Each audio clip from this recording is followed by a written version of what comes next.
Welcome, everyone, to this launch of A Kid Called Chatter, Chris Kelly's new novel, and of course, an occasion for celebration. To open this evening, let me introduce myself. My name is Aritha van Herk, and as the series editor of Brave and Brilliant, the creative imprint of the University of Calgary Press, we welcome fresh new voices and brilliant words.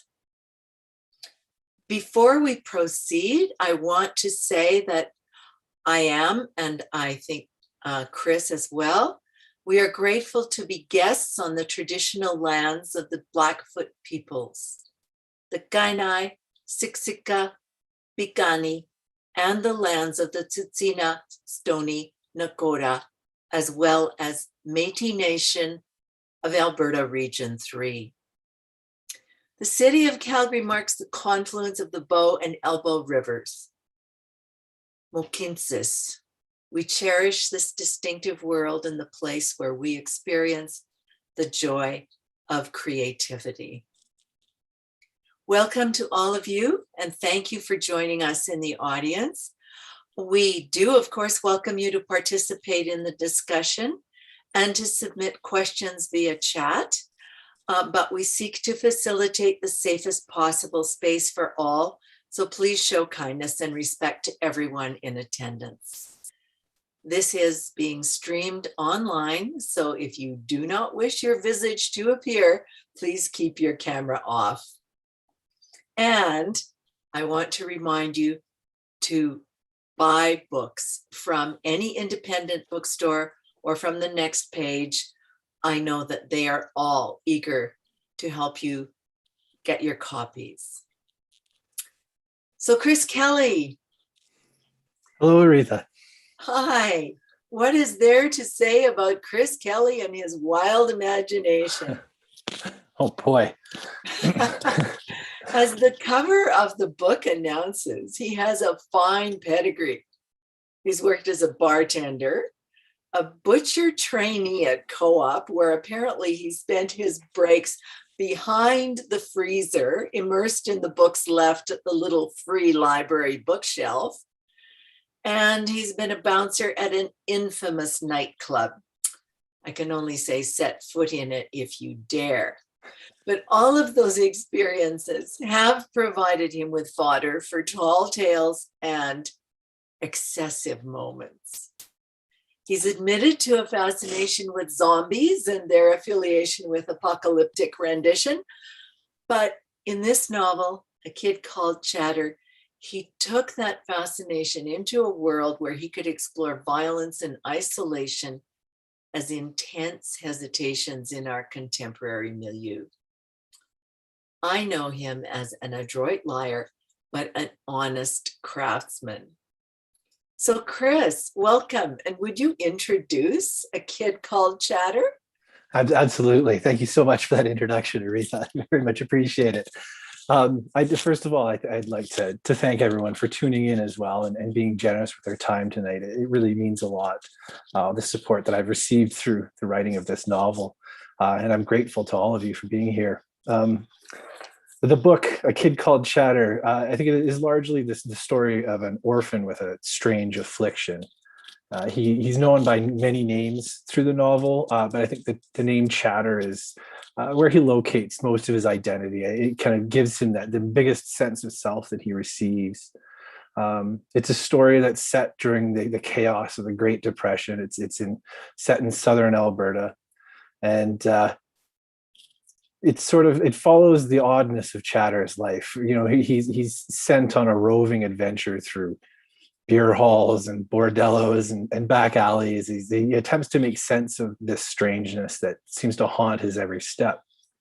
I think the strangeness primarily comes from the form of dying jackrabbits who seek Chatter out no matter where he is, and though they offer no clues as to where they come from or why, they dog Chatter no matter where he comes from. There are certainly other animals, other dying animals that pursue Chatter as well. But I think he finds the most comfort in the jackrabbits, if only because they aren't as dangerous as a dying bear or a dying elk. But I think Chatter comes to recognize a part of himself in their wildness and in their silence. You know, the sense of unknowing really charts its way through the work. You know, the inability to explain what we can see before ourselves, and it's what chases Chatter out of the groups. A lot of the work follows Chatter as he moves from group to group and seeks acceptance, and ultimately doesn't find it. You know, that state of loneliness was what I wanted to explore while I was writing the book, the state and both the making of it as well. But ultimately, I think, you know, the kid called Chatter, he embodies this state. He comes to represent this loneliness, but I think it's a loneliness that's understood by all of us. It's that longing for an acceptance that won't ever come.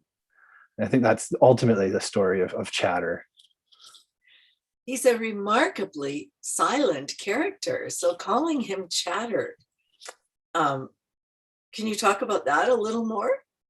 Absolutely, yeah. He is, you know, he's infused with the silence of animals, essentially, that inability to communicate with these groups. And I think in the book, he's named Chatter by an associate of his. He early on, he escapes an orphanage and he joins up with a gang of feral children who are just trying to survive. And it's somewhat of an ironic name that he's given, and that he's called Chatter.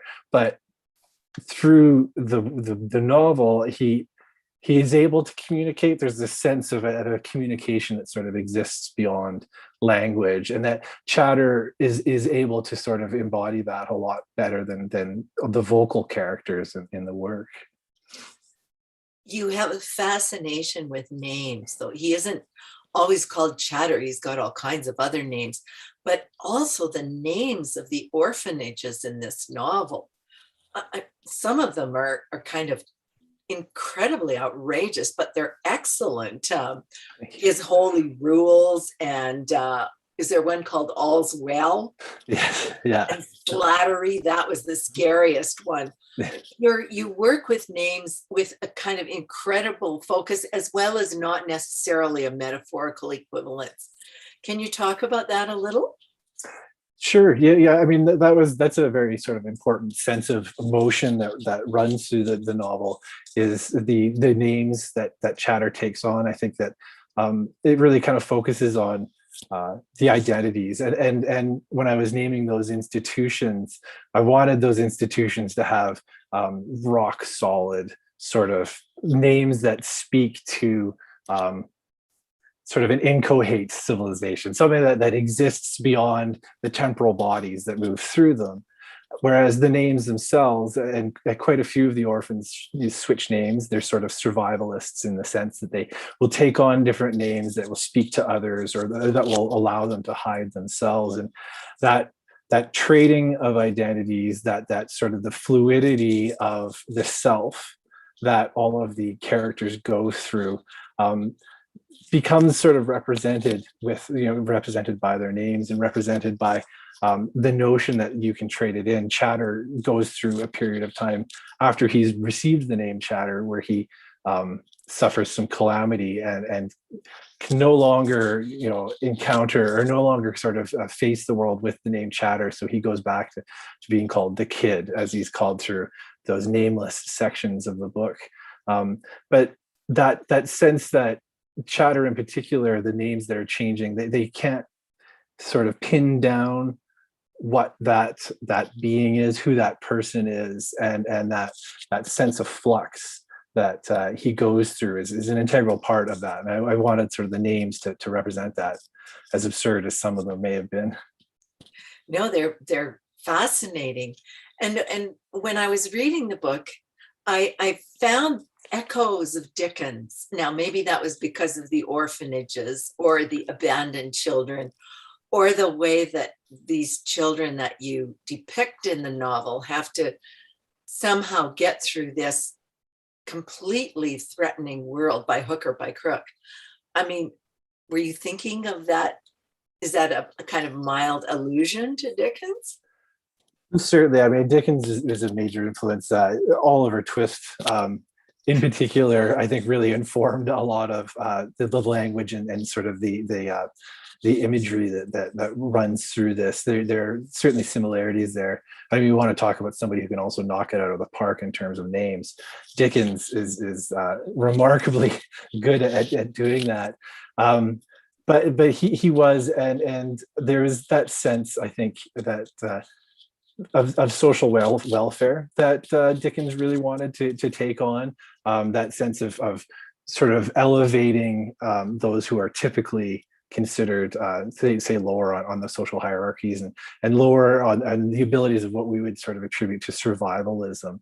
You know, that notion that the higher lives are those that make the best fodder for literature is I think runs counter to my writing instincts, and Dickens does really well at apprehending those figures, those characters, you know. Plus that there's that sense of humor. I think Chatter isn't a very funny book.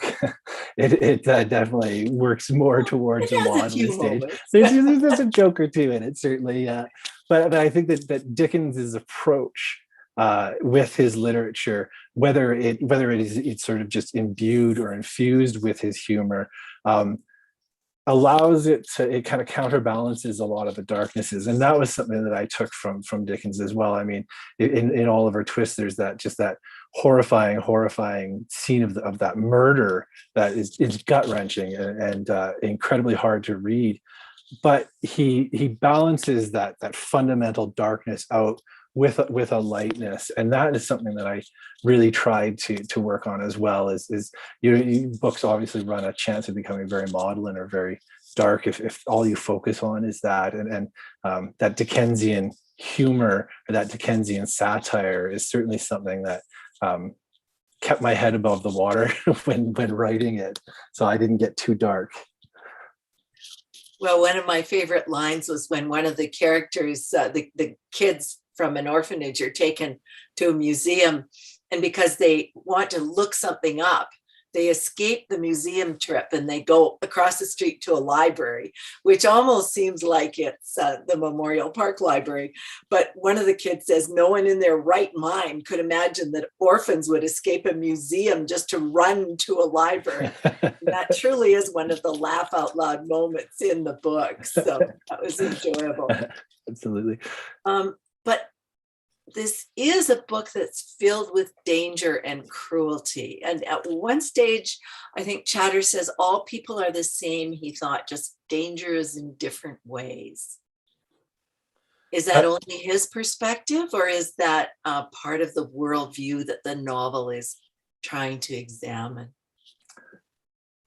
Well, I think you're right on both accounts there.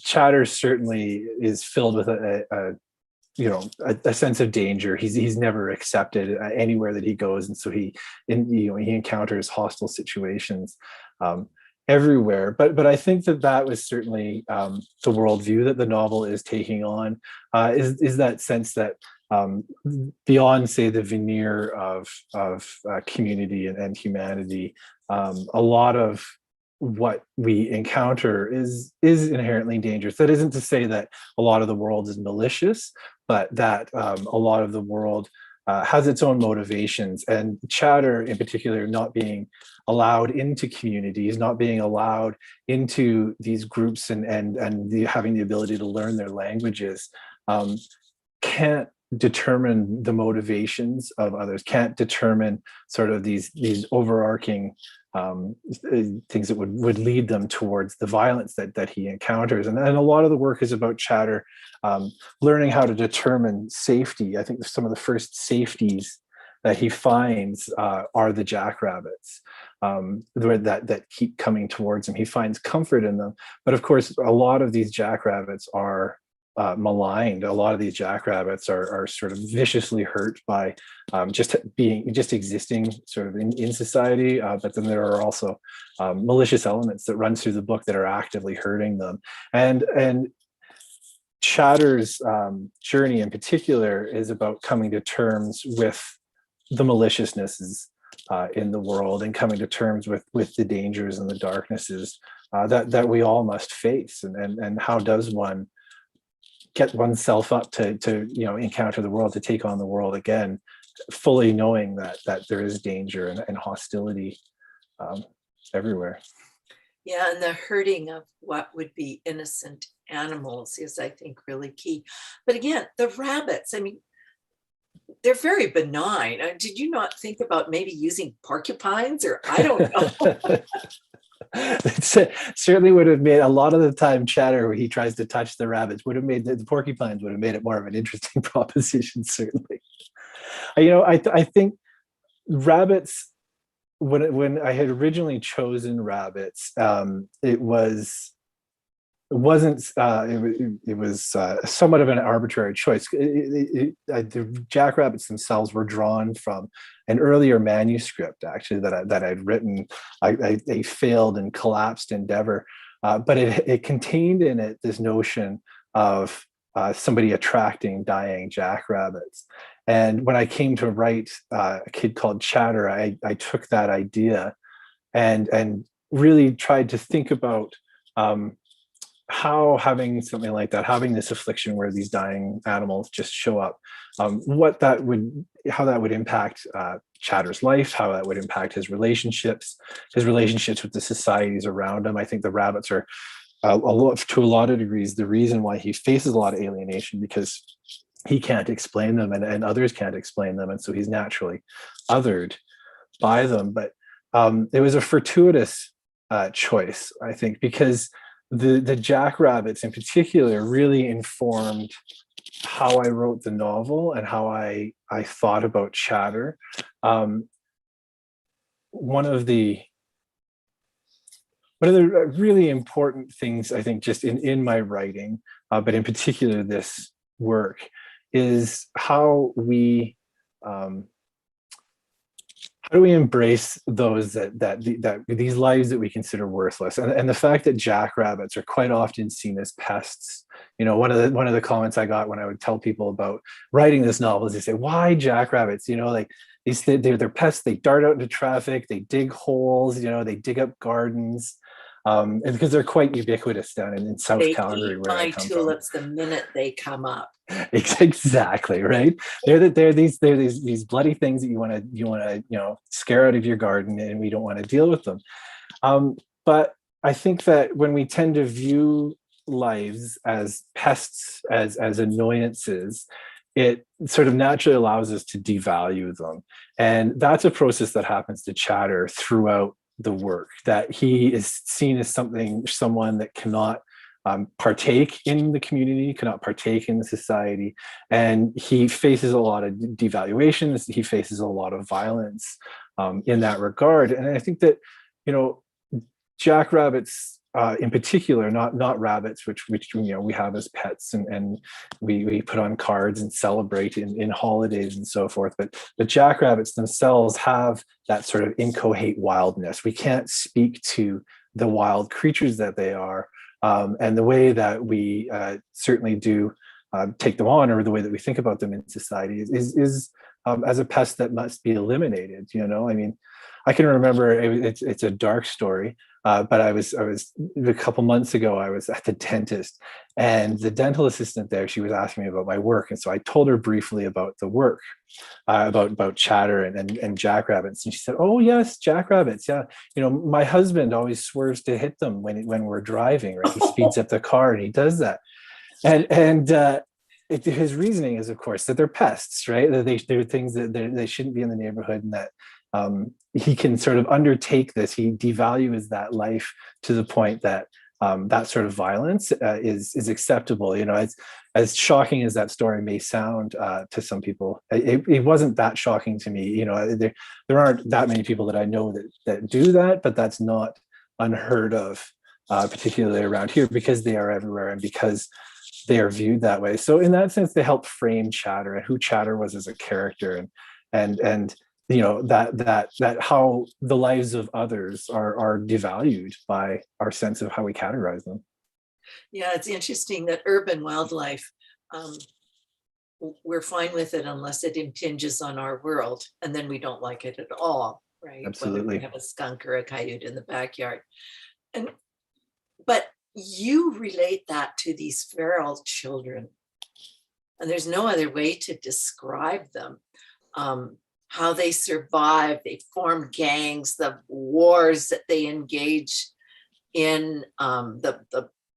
Can you talk about that? Because the equation of the children with the rabbits, as I don't want to say pests, but they certainly are feral. Mm. Yeah, well, and that's sort of a further examination of that notion. These are lost children. These are children that don't fit within the institutionalized program. Um, because this was set in the 30s during the Great Depression, there certainly were a lot more children that were abandoned and that were orphaned because of just any number of circumstances. But that notion that once we step outside the limits of civilization, we step outside the limits of our cities and so forth, that you take on an animalistic sense, right? That these children don't learn from their adults, so they've been split from tradition and they're existing on their own. And we don't really have ways to apprehend that, particularly I think back then. And so their feralness and their animalistic natures is a deliberate attempt to other them, to set them aside. But there's also very much markers of say civilization or community in there. They form their own hierarchies, they form their own relationships. There's trade, there's definitely a notion of society that exists that sort of lingers through them, but they're almost caricatures of it because they can't fully exist in it. Azalea is one of the characters in the novel. She's one of the leaders of the gang, and she's in a very interesting place where she spent her life. She by the end of the novel, she's about 15, and so she's essentially aging out of being a child. She's aging out of this world of child warfare and these gangs and so forth, and she knows that she's probably going to go into the city and survive there, but certainly become a different sort of life form. And there's a lot of tension that exists there because both she and Greaves, who's one of the other characters, both lament the fact that they don't know how to survive. They don't know how to exist within the traditional bounds. They don't know how to exist like that, and that feral nature sort of marks them. And that's a tension, that's an anxiety that runs through the work. Is can we get beyond this? Can Chatter be a member of society? The only time that he ever really learns to be a member of society is after he learns how to be a con man from Ruddy Lou. So there's this sense that you can't learn the proper way, but you can learn how to fake it. And that tension there is really what a lot of the characters are pursuing, is how do we learn how to fake our way through society if we can't be allowed to join it? Well, they're remarkably resilient and very interesting as children. I mean, you've captured that well, and especially Azalea. Interestingly enough, I was cheering for her more than Chatter or Graves, but that's just a personal response to a tough girl who can challenge the world. All of the con artists, the bootleggers and the prostitutes and the snake oil salesmen that you have here, I know are a reflection of what happened in the Great Depression, but are they a reflection of a world without pity, or are they a reflection of our desire to find a way to ease our suffering? And even a con artist can hold out some hope. Well, I think there's a little bit of both in that reflection. I think they're reactions to a world without pity, but I mean, you're quite right in that each one of them offers a way towards a positive feeling, towards something that helps alleviate living in a world without pity, whether it's conning it and manipulating it, or it's convincing others or themselves that what they are doing and what they are undertaking is something that brings some positivity and some goodness. A lot of those characters, a lot of those figures rather, are really caught in the sort of the maelstrom of survival, of attempting to retain a sense of betterness. None of them, I think, are sort of so maudlin that they would want to give up. There's a fight that exists in each of them, and that sense that this is what they can do. This is what they the only thing that they've sort of learned how to do. And a lot of times that's not even the case. A lot of times they have other options, but that's the way that they have learned to form their lives and to take their lives on. Chatter himself is very much that figure of can I escape this? Can I get beyond this? And one of the strains that runs through the book is Chatter's relationship with the rabbits. He never. Well, spoiler alert, he doesn't ever learn where the rabbits come from. He doesn't ever learn why they are coming to him, but his relationship to their appearance shifts through the work. And one of the things that he really begins to believe is that by being there for them, by touching them, by sort of giving them a little bit of even just comfort, or at least he imagines it to be comfort in their dying moments, is an elevation of his position, so that he's no longer afflicted by this, but he is a participant in this process. And I think a lot of those characters, a lot of the bootleggers and the con men and the snake oil salesmen and the prostitutes are all looking at their positions in a similar way, that this isn't perfect and this isn't fully understandable, but this is something that could potentially bring some goodness. Now, a lot of our morals think it's inherently destructive, but the book doesn't have a moralistic tone, and I don't think any of the characters seem to be overly afflicted by this sense of what we consider morally wrong to be inherently bad. Well, the measures of both cruelty and kindness that occur would challenge that.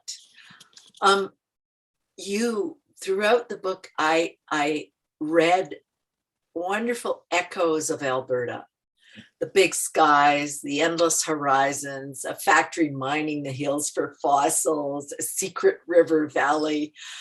So although it's very much a magical realist novel that doesn't seek to replicate this landscape as we know it, it is also in many ways a kind of naively realistic novel. Can you comment on that? I like that. I like that a lot. I think that the novel really wouldn't find its place if I wasn't writing out of Alberta, if the echoes of Alberta weren't in it in that fashion. The setting is as much, not say a character, but it is very important in what forms it. One of the undercurrents in Alberta that I've always loved is this notion of the tall tale. We quite often will tell a story, but we'll tell it a little larger and a little brighter than it perhaps it can be. Perhaps we fill the sky with it sometimes. And you mentioned magical realism, and magical realism and the tall tale, I think, have a very similar apparatus in terms of their telling, right? They're told with a straight face.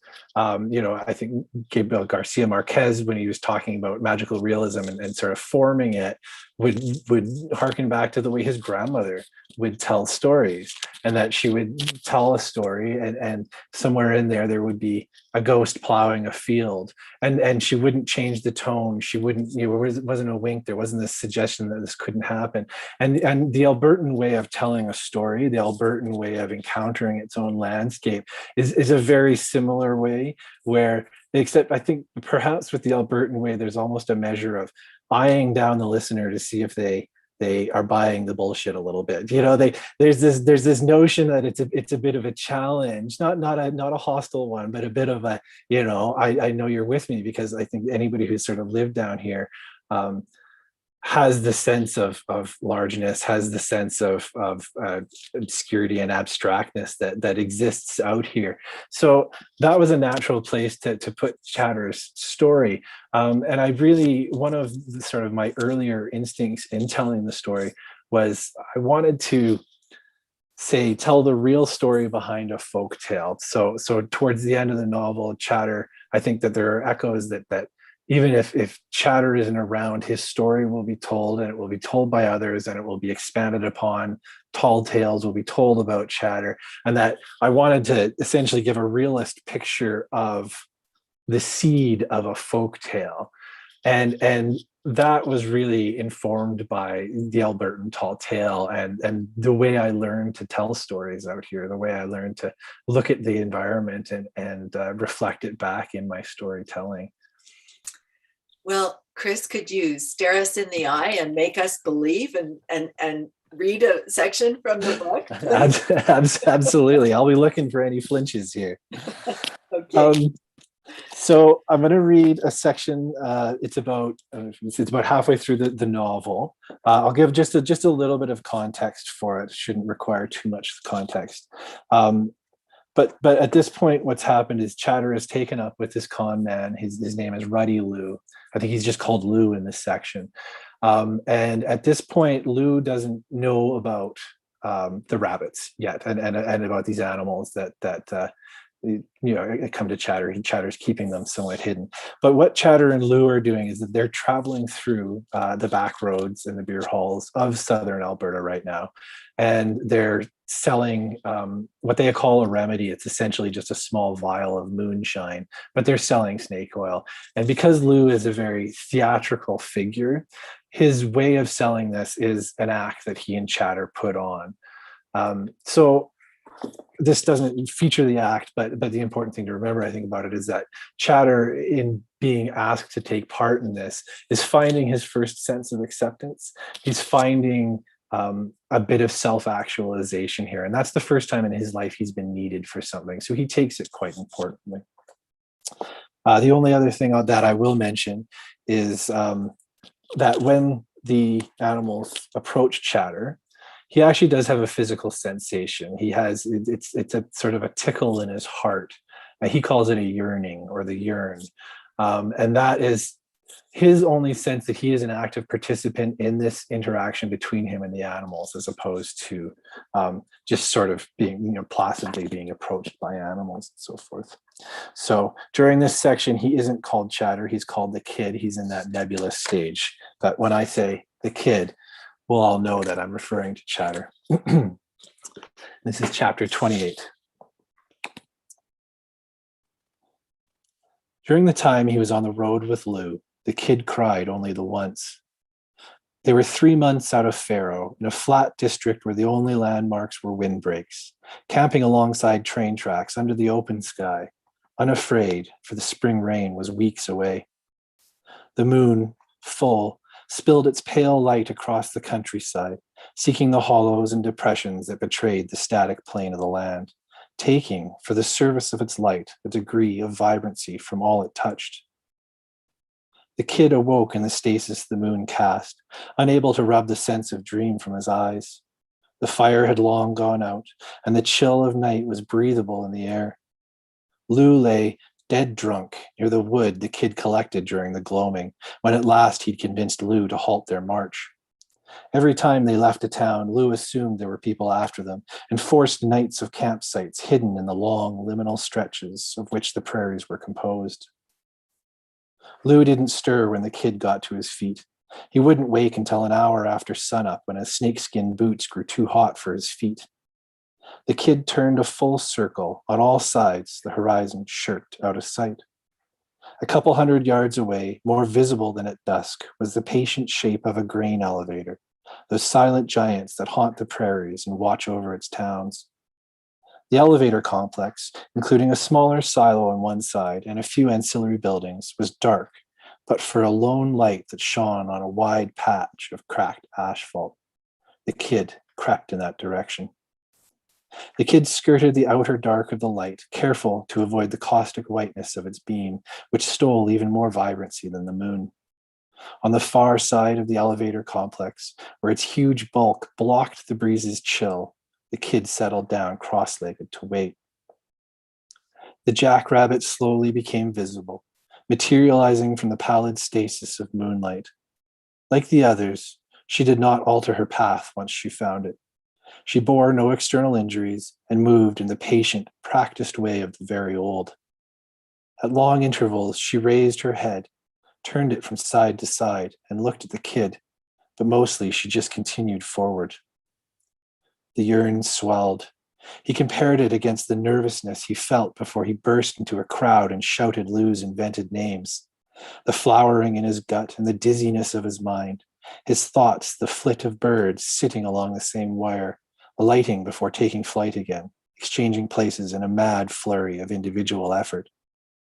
Though the margins of their act were firm to the kid, there were a host of contingencies, code words, and casual shifts of stance that fled his mind as soon as he shouted his first lines.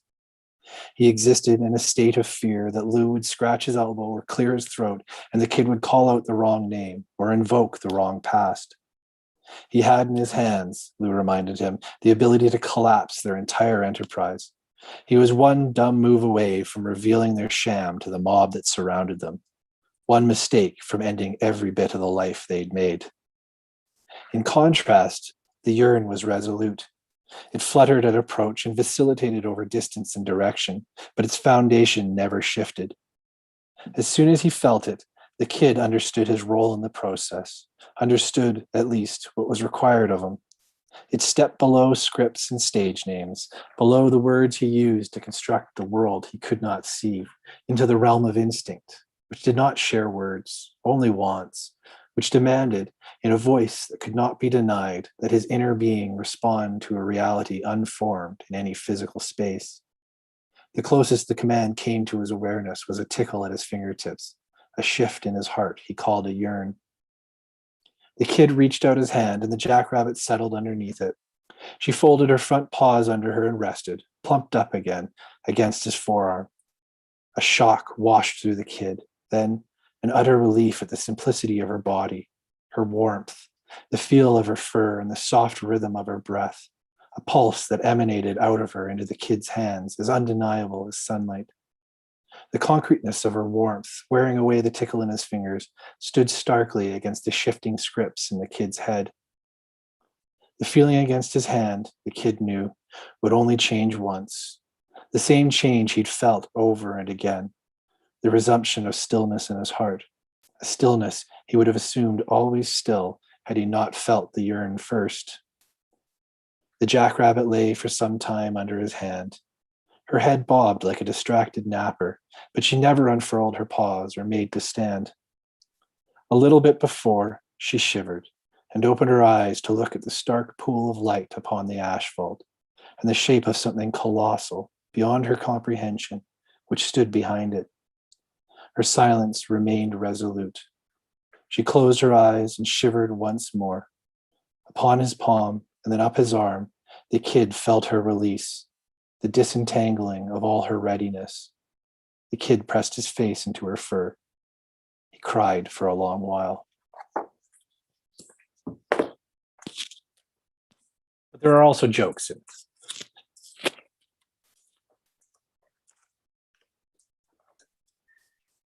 It's actually a relief to see him cry sometimes, I think.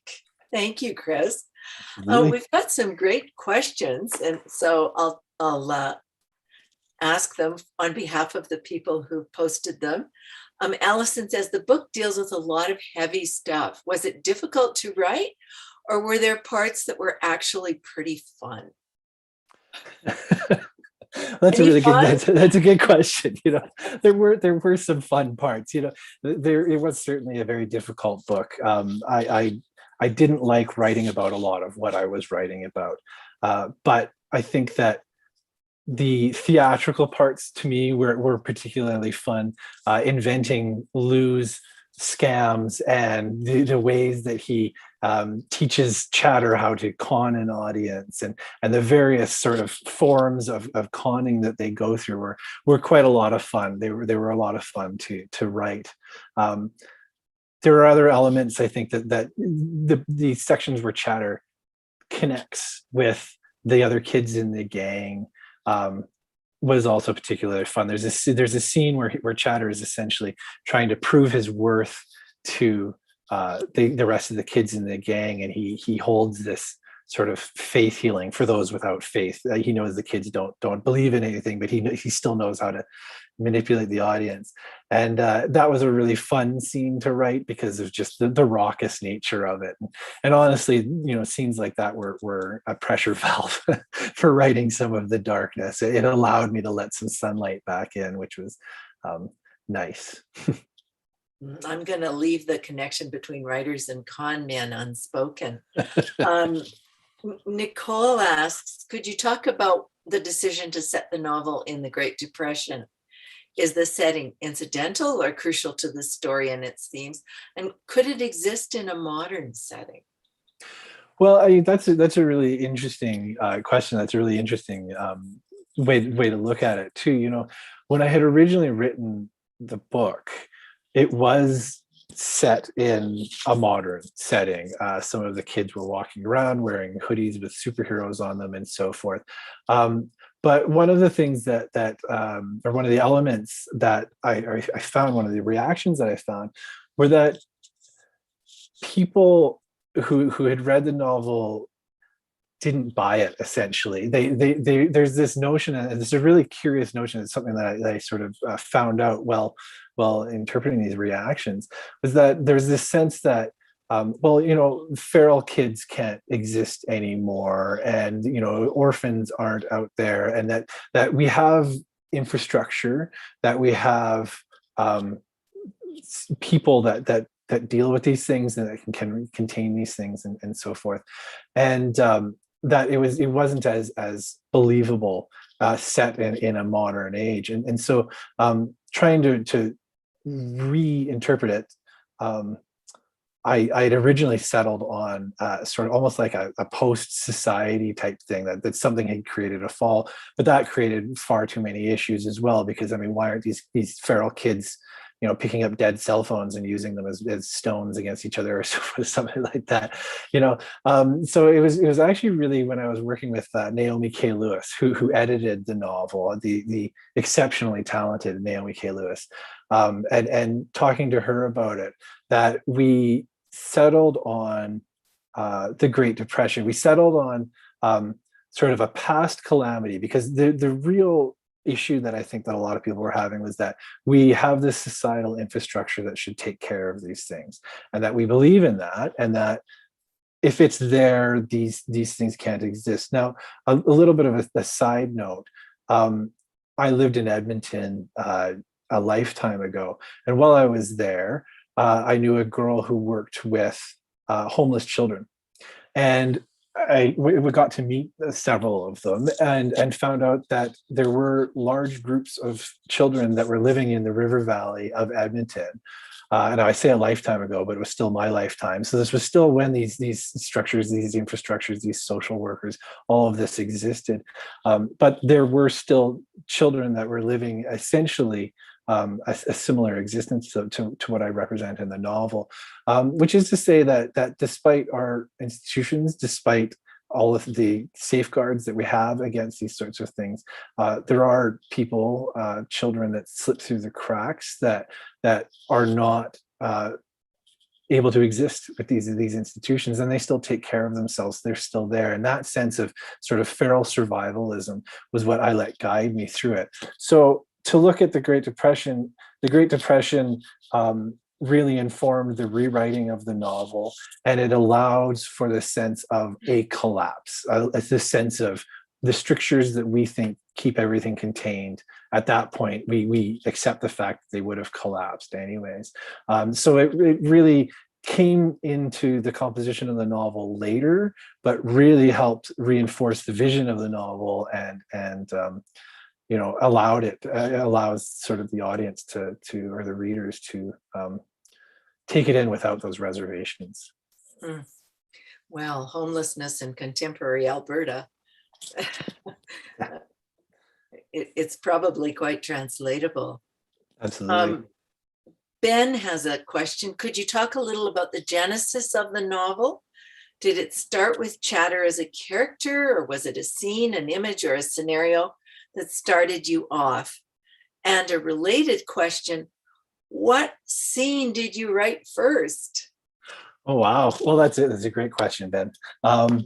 It has a very interesting genesis. This novel, it emerged from the wreckage of a previous novel. It was a manuscript I'd gone to grad school to write, and I'd gone with the lofty quest of writing the philosophical novel that was going to solve everyone's problems. And I was willing to do it free of charge too. I mean, believe me. But my attempt to do so collapsed quite realistically, because there was too much. But what had ended up happening in the novel was that the one of probably the 37 characters that I included was a con man, and he was trying to convince others. There's a section where he's trying to convince others of his ability to do that, and the way he's doing that is by telling a mythic story from his childhood. So it was just one line. All he does in that part of the novel is he says, for 3 months when I was 14, I became a death totem for jackrabbits. And then he moved on, and I wrote so many other pages and so forth. But that line, that concept, I don't know what a death totem is. I knew what I meant in the sense that he attracted these giant jackrabbits. But that notion was the only thing that I really pulled out of that formerly collapsed novel. And the first scene that I did write was the sense of a young character, a young boy at an orphanage, coming out of the orphanage and finding a jackrabbit in the middle of a field. And that happens sort of earlier in the work. It still managed to make all the cuts through a kid called Chatter. And what really spoke to me, what this image, this sense of a singular kid, a very small child standing in a field, an open field, and there being this dead jackrabbit laying there. What really struck me about it was the silence, the quietness of that scene. I pictured the Albertan countryside behind him in the wide open sky, and it didn't have any other explanation. And to me, that spoke so much. Not the quest to explain that scene, not the quest to sort of explain where that jackrabbit came from, but to explain how an encounter like that affects someone's psychology, affects someone's life, and affects how they see themselves. So it became more of a quest of empathy, I suppose, of compassion, of trying to sort out that loneliness that was inherent in that scene. And it was the loneliness that really carried me through writing A Kid Called Chatter, and carried me through trying to explore why you would feel and how you would feel if dying animals came to you and you couldn't do anything to save them. The loneliness of the long distance writer. Yes, that's right. We've got a couple of other really good questions. So I hope everyone is understanding and wants to stay.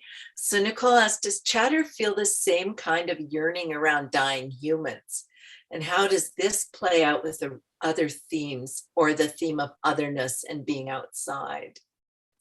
That's interesting. I don't think he encounters any other dying human. Oh no, he does actually.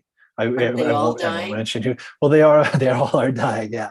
I think that there's at least once or two times I think that he's close enough to a dying human that he would be able to feel it.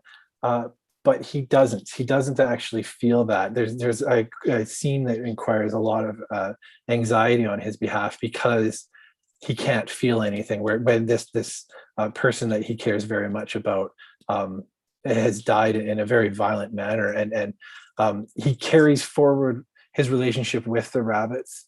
He's sort of believing that he can offer some sort of comfort, and I think throughout the work he does the scenes reflect a little bit of comfort that he perhaps gives to the rabbits, but those two scenes in which he encounters dying humans, he tries to do the same thing that he does with rabbits, but that lack of feeling, that sort of that silence, I think really emphasizes that loneliness and that alienation that he feels from others, and so he can't. So being unable to feel that with humans, being unable to sort of push that, I think reinforces Chatter's loneliness. I hadn't honestly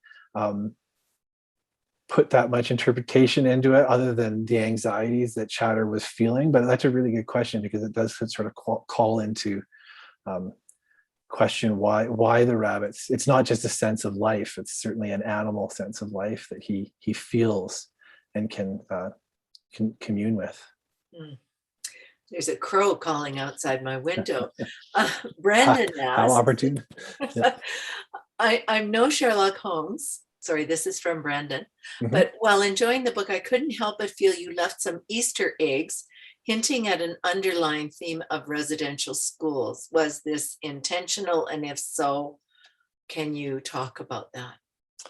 Boy, I mean, that's a really big subject to take on. I think what the work certainly features is the notion of institutional overreach and the sense of forming communities despite, say, the better instincts of the children there. So this is the orphans. In each of the orphanages they go through are certainly trying to tailor the children into being specific ways.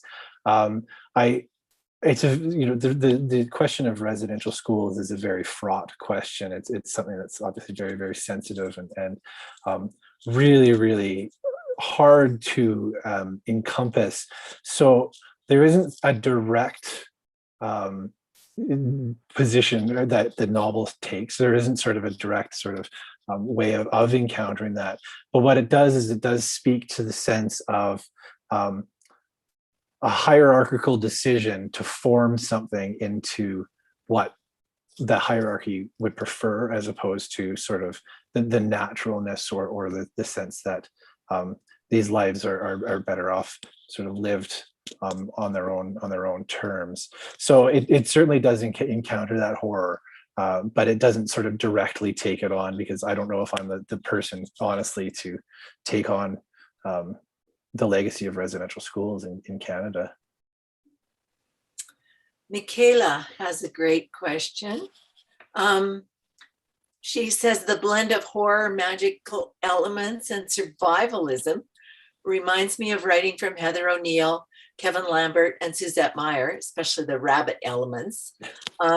You discussed Dickens as an inspiration, but who are some other writers that influenced this novel? And actually, it's interesting because a month ago, I read this amazing novel by Lisa Bird Wilson called Probably Ruby. That's another example of, sorry. No, absolutely. I think well, those are great. Heather O'Neill, like the Lullabies for Little Criminals, is really. I remember reading it quite early on, and that notion of a world that is told through a child's perspective, but lacks sort of the pathologies that we would later apply, was really, really appealing. There certainly, I mean, my lord, there were so many influences on the novel. To look at something like you can go very easily. The book is compared to Lord of the Flies, and I think that Lord of the Flies is certainly one of those ones that sort of takes on the horror of existence and the inability to explain sort of what drives of people and so forth. But there were a lot of works that really kind of informed it. So one of the ones, even if we were to look at sort of, the book has a picaresque angle, but some of the picaresque notions that are in there. So something like Dead Souls by Gogol was one that really reinforced it. But there was a book by Jerzy Kosinski called The Painted Bird, which I think underlies a lot of what Chatter is about. And The Painted Bird is a book that It's set in World War II, and it features a young boy who travels from place to place and is sort of not accepted and faces quite a lot of violence and quite a lot of alienation from the people around him. And books like that, books that sort of take on the notion of the other, that move away from a hierarchical presentation of characters and really focus on characters that come from the depths, if we're going to keep speaking about hierarchies, or works that really kind of reinforce the importance of chatter and the importance of taking on a story like that.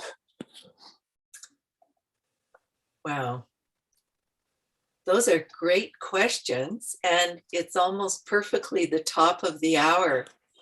So I want to say it reminded me in rereading it of W.H. Auden and Musée de Beaux-Arts, who wrote about suffering. They were never wrong, the old masters, how well they understood the human position, how it takes place while someone else is eating or opening a window or just walking dully along.